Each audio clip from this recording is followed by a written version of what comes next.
collapsed in the 4th century, the majority of the barbarian kingdoms were Arian, not Christian. So Christians worked tirelessly to convert Western Europe. But what I'm trying to point out to you is that Western civilization is bigger. As a church, as a Christian, me and my sister, right, have a joint heritage, okay?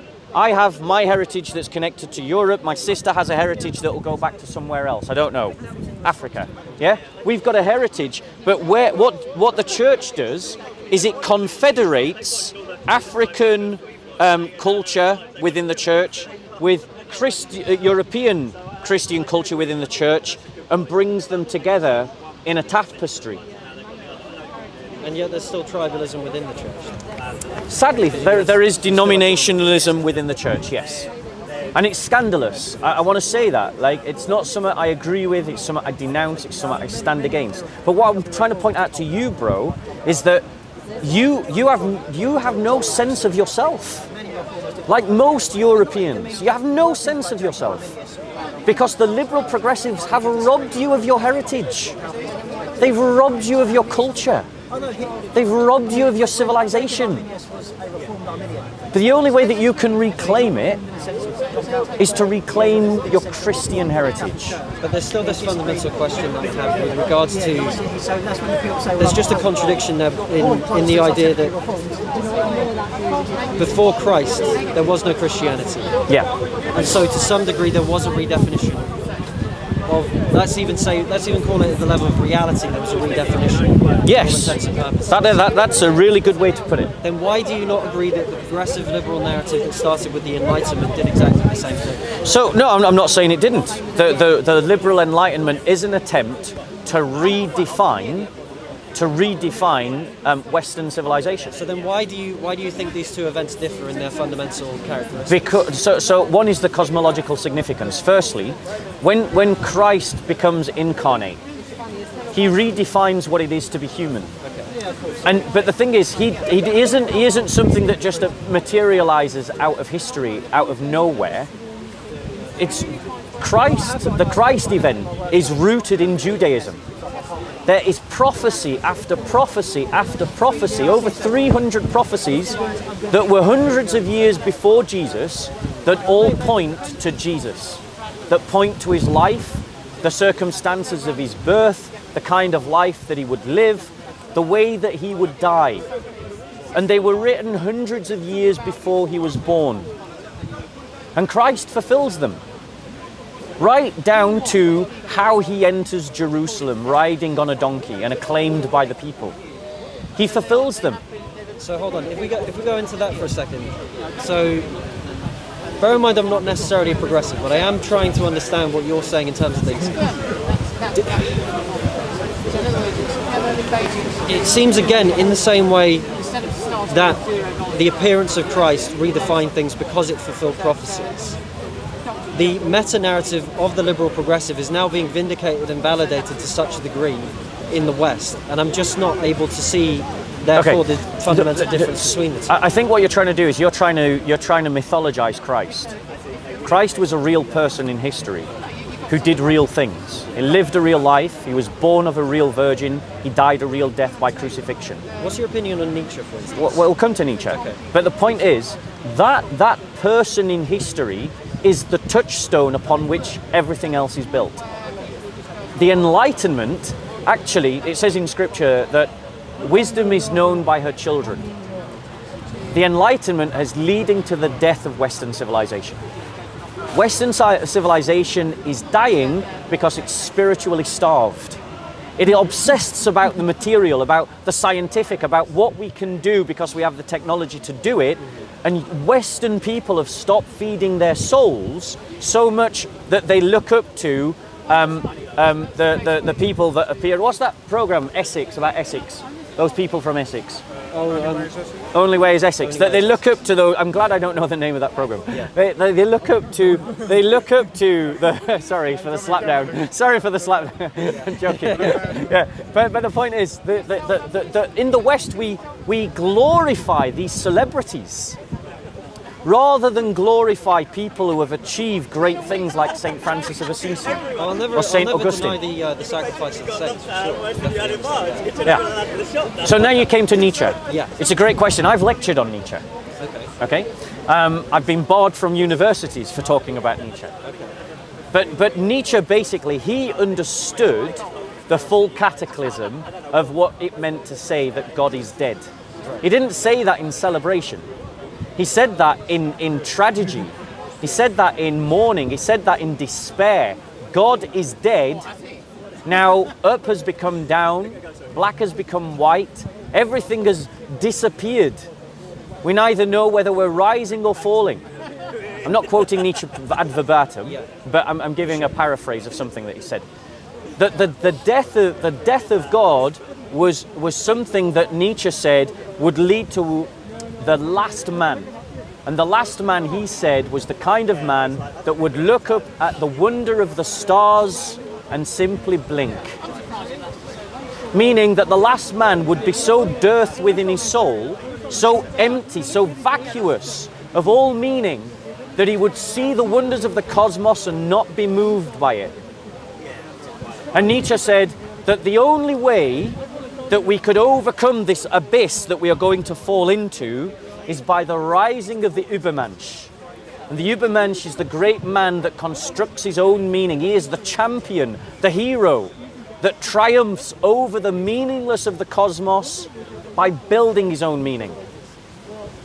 But here's the problem. How is that in line with the church then? Here's the problem, is that when we look around for the Übermensch, when we look around for that Superman, who are the only candidates? The only candidates that stand tall over civilizations are religious figures. Buddha, Muhammad, Jesus Christ.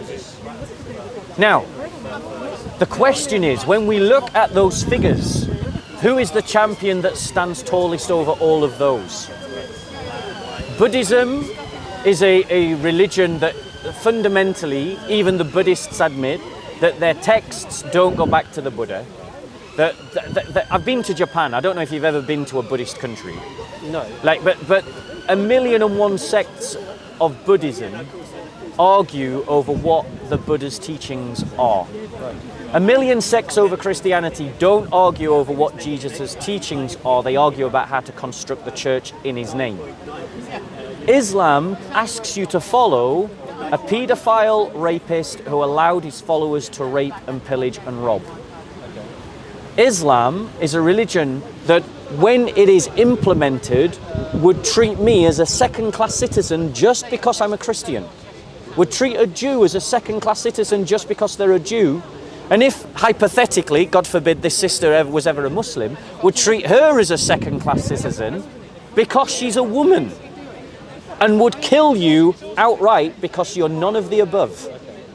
But there's still this kind of, I don't know if metaphysical is the right word, but there's basically this leap, I don't want to get too complicated. There's basically this seeming leap of faith from, I guess, where my position is, to jump to and accept wholly the principles, I suppose, that guided the prophecies of Judaism that you have to enter into before you become a Christian and accept that Christ was the Messiah. Does that make sense? What do you mean by the properties of Judaism? The prophecies. The prophecies of Judaism. Well, I mean, the prophecies of Judaism are simply a test. You look at the prophecies, then you look at the life of Jesus. I mean, we could do one right now if you wanted.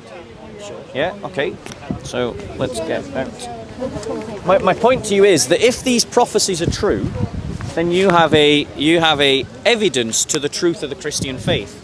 But I just want to finish my thought on my last point. Because Jesus Christ calls us to live the kind of life that establishes the full beauty of the human soul. He calls us to live a life that is based upon love, truth, hope. He calls us to live by faith. When we live by these axioms, it draws out of the human being all that is best about his nature, all that is the image of God within his nature is drawn out when we live by these axioms. So we live the best kind of life. So Nietzsche was looking for an Übermensch. And I'm saying to you that the Übermensch that Nietzsche was looking for was Jesus Christ. Then why did he not find it in Jesus Christ? Because all he could see was the weakness of the church. That's all he could see. He was disgusted, as I am disgusted, by the cultural civility and passionless and empty, vacuous ritual of Christendom. That's what he was horrified by.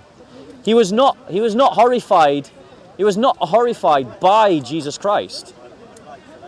I don't believe he ever really considered Jesus Christ. But let's come to one of these prophecies. Okay? In Isaiah 53, okay, we have a description of our Lord Jesus Christ. Okay? So it's quite a long passage. Yeah? So stop me as we need to, and I'll interject as I need to. So in Isaiah 53, now, do you know when Isaiah 53 was written? No. It was written approximately, if I get my memory correct, 600 years before Jesus' birth. Okay. This is what it says. Who has believed our message? Who has believed our message, and to whom has the arm of the Lord been revealed? For he grew up before him like a tender shoot and like a root out of parched ground. He has no stately form or majesty that we should look upon him, nor appearance that we should be attracted to him.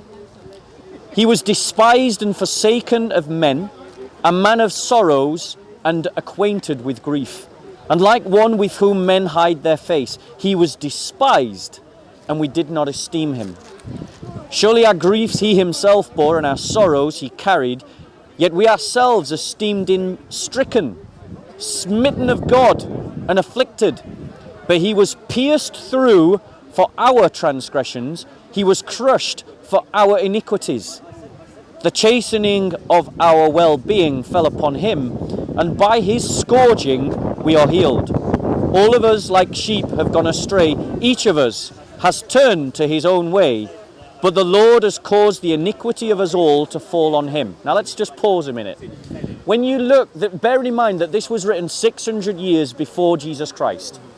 When you look at the portraits that are portrayed in the four Gospels of Jesus, we see a man, a rabbi, who said that he didn't have a roof to shelter under, that he slept with the foxes and the birds in the holes in the ground. He was someone who was often chased out of areas, he was beaten, people wanted to stone him. He had followers. He was someone who performed miracles, but then people would follow him, not because they wanted to follow his teaching, but just because they wanted bread to eat. People looked at Christ in the wrong way. There was nothing about him that attracted us to him. He wasn't born to a royal family. He wasn't born to a regalia standing. He wasn't born in a palace. He was a peasant rabbi preacher.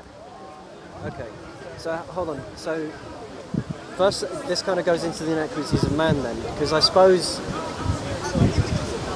why is it then that the Catholic Church holds to such a high standard the way it builds its churches, for instance, or its cathedrals, whereas the Protestants from Protestant churches I've seen don't? Because if Christ rejects all these notions of, shall we say, grandiosity, then why is it the churches are built, like the Hagia Sophia, for instance, to reflect grandiosity over in celebration? Okay, so I want to, because I don't think you're tracking with what I'm saying about the prophecies. So I'm gonna address your question, but I want to finish what I'm talking about in terms of the prophecies. So we've got a man who had this life that had nothing to draw people to him, and very often people were drawn to him for the wrong reasons. Okay, he had times when his followers just left him, when he preached something that was too hard for them to swallow. And then at the end of his life, he was scourged and whipped and beaten because of false accusations that were made against him, and he was crucified on a tree. Now in Jewish custom, in Jewish law, their understanding was that if you were hung on a tree, you were accursed of God. Now bearing in mind, what did the prophecy say? It said that he was despised and forsaken of men, a man of sorrows, acquainted with grief, and like one from whom men hide their face, he was despised, and we did not esteem him. Surely our griefs he himself bore, and our sorrows he carried, yet we ourselves esteemed him stricken, smitten of God, and afflicted. So Christ was crucified, and the Jewish people saw that as, well, God has cursed you. Right. Okay. But yet, at that moment, because remember, we started this conversation talking about historicities, the historicity of Herodotus, and Christian historicity, the idea of salvific history, which I argue to you, the only way that we can truly understand our world is with the help of revelation. We've got to reason from revelation, if you remember me saying that. Yeah? We can't just construct it ourselves, because we're incapable of seeing the world for what it truly is. Okay. So Christ, at that moment when he was being crucified, God was fulfilling all of the prophecies that he had planted in the corporate memory of Israel, was being fulfilled in Jesus Christ. He was redeeming the world. He was opening up the opportunity that some lost poor sheep like you, who has gone astray, because what does it say in Scripture? It says, but he was pierced, the chastening of our well-being, for your scourging we are healed. All of us like sheep have gone astray. Each of us has turned to his own way. That a lost sheep like you can find the shepherd, the Übermensch, the one that Nietzsche was desperately searching for, but couldn't find in the church. Okay. Now, you asked a question. I haven't forgotten the question. Can we question. park my earlier question for a moment? Yeah. Because we're still tracking on prophecy. Last passage you just read.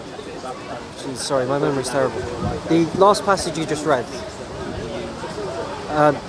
Why is it then that there were lost sheep in your mind at that stage in humanity?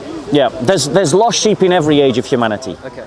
That this is the true salvific, the salvific reading of history is the only way to read history. Because the point of a human being is that our telos is to be pointed towards God. The purpose of our lives is to be pointed towards God. And the thing is, because of the sinful nature, because of our entrapment to the flesh and the desires of the flesh, and because of our barrage of being soaked in the world and all of its ways, we lose sight that beyond the great hymn of all of creation is hymning to the fact that beneath it all there is this great grounding of truth that is the Creator. And if there is a Creator, we should direct our lives towards him. And if you accept that we should direct our lives towards him, then we need to find his light. We need to find that point of reference by which we can coordinate ourselves in his direction. So the lost sheep is in every age, but Jesus is that light. He is the one that we can find truth in, that we can find God through. Yeah, I think at that point we can come back to the question about why is it necessary, I suppose, to preserve the image of Christ, shall we say, the humblest amongst the humble, through the most grandiose structures, statues, churches, even the early monks that you talked about. They meticulously painted in calligraphy and I would assume in Latin everything to preserve, well, the tale of Christ among other artifacts in Western civilization. So again, I would point out that Christianity in the church is bigger than Western civilization. So Okay. when you say monks meticulously copied in Latin, well, that's true in the West, but it's not true in the East. They did it in Greek. It's not true in Egypt. They did it in Coptic. It's not true in Ethiopia. They did it in Ethiopic. And it's not true in Syria. They did it in Syriac, Aramaic. It's not true in Slavonic lands where they did it in Slavonic. So what I'm saying is, never ever associate, never think, when someone becomes a Christian, they enter into a bigger paradigm than Western civilization. That's what I'm inviting you to. I'm inviting you to, at one and the same time, claim your heritage as a Western European, but embrace a heritage that is global.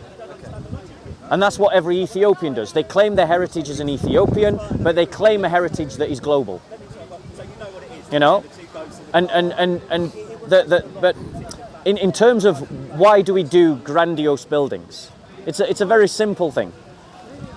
We as Christians, we believe that we are to give our best to God in everything. So we always give our best to God.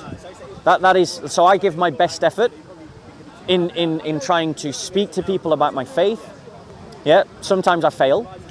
A scientist gives his best effort in how he does science to the glory of God. An architect does his best effort in how he designs a building. A stonemason does his best effort. A community does their best effort. So these cathedrals, these churches of great beauty that are your heritage, you know, they're your heritage. The Notre Dame Cathedral of Paris, you know, the one that was burnt down, that's your heritage as a Western European. St. Paul's Cathedral is your heritage, but you have no sense that it's yours because you've been brainwashed by liberal progressives, and I'm inviting you to chuck away the liberal progressive brainwashing and embrace a Christian identity. Now, our ancestors did their best effort to build these houses of worship that they would worship in. Yeah? Bearing in mind, these churches were built to house hundreds of people, sometimes thousands of people. It's the collective effort, basically, of entire generations of people. They're still building the Sagrada Familia in Barcelona. They're building it by people that go and visit it. Every 12 euros is a brick. So you pay 12 euros or 20 euros to get in or whatever it is, and that pays for one brick. So the point is, it's a collective effort. And what's wrong with people glorifying the ultimate truth with their best efforts? Why does it need to be material, though? Well, it doesn't. It's not. It's not just material. The greatest glory of God is a beautiful soul. That's the glory of God, is a beautiful soul. Then why does it keep coming back to they still build these grandiose structures out? Because a beautiful soul is diligent. A beautiful soul is precise. A beautiful soul is disciplined. A beautiful soul is elegant. A beautiful soul is sophisticated. A beautiful soul is cultured. And a beautiful soul will express all of those things in everything that it does. So when it comes to building buildings, it's expressed in that. But it's also expressed in the artwork. It's also expressed in the politics. There is a reason why the kind of the values of the values of the restriction on the kings, for instance, that happened in the Magna Carta, yeah, that was negotiated between the lords, the king via the church. There's a reason why kings had their powers restricted in Christian politics, because there was a separation of powers between the church and the state, and the church limited the powers of the state. And that goes right back to classical times when, I forget which church father it was, excommunicated a Roman emperor for killing an entire city. And he excommunicated him. Sorry? I think it was, yeah, St. Ambrose. Yeah, I think you're right. St. Ambrose excommunicated the emperor of Rome because he killed an entire city. And he said, until you do penance for your sin, you can't receive the communion. Your soul is in danger. So Christians limited the power of the state long before modern democracies. Islam, by contrast, has the caliph as all powerful. He's a tyrant. He's a dictator. So the thing is, bro, what I'm saying to you is that a beautiful soul expresses itself beautifully, and that means that however we do that, whether it's in our politics, in our charities, in our artwork, in our science, in our philosophy, in our literature, or in the way we build a building, the Christian, one of the traits of being a Christian is the esteeming of beauty and the cultivation of beauty. Now, what's wrong with that? Yeah, what it seems to me is you're borrowing from this classical critique, Marxist critique of, well, if you Christians really care about the poor, why is it you build these cathedrals with gold? It's utter rubbish. We Christians do more to help the poor than any other group. The communists have brought people into poverty through their ideology. understand what you mean. Yeah. So we Christians have a long heritage of helping the poor. We got nothing. I'm not embarrassed at all by our cathedrals because we do more to help the poor than anyone else. The Catholic Church alone is the single largest charity working amongst the poor as a single group, as a single institution. And that's just a fact. It's an uncomfortable fact for you, but it's a fact. Name me an organisation that does more. Name me an organisation that's bigger. Put me out there, and especially because I need a tissue and a cup of tea. Okay, fair enough. Bro, it's been really lovely speaking with you. Yeah. I want to encourage you with something, right? I'm going to give you a gift. Have you got a New Testament? Is that in the King James translation? No, I'm not. No, it's not in the King James translation.